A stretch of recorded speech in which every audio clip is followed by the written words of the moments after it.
Everyone, আসসালামু আলাইকুম। আপনারা এই যে সাপটা দেখতে পাচ্ছেন, এই সাপটা আমাদের বাড়ির সামনে ঘোরাঘুরি করছিল।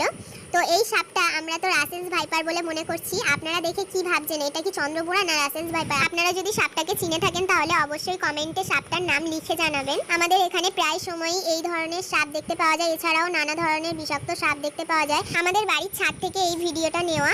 আপনারা মাঠের মতো যে অংশটা দেখতে পাচ্ছেন, এতটা জায়গা জুড়ে মাঠের মতো দেখাচ্ছে, এটা পুরোটাই হচ্ছে অনেক গভীর একটা পুকুর। প্রায় 5-6 বিঘা জমি জুড়ে এই পুকুরটা।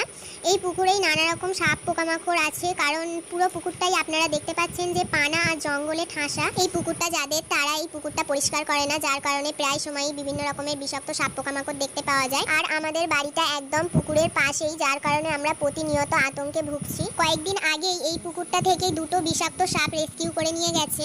আজকের ভিডিওটা এই পর্যন্তই। সবশেষে আপনাদের মূল্যবান মতামত কমেন্টে লিখে যাবেন।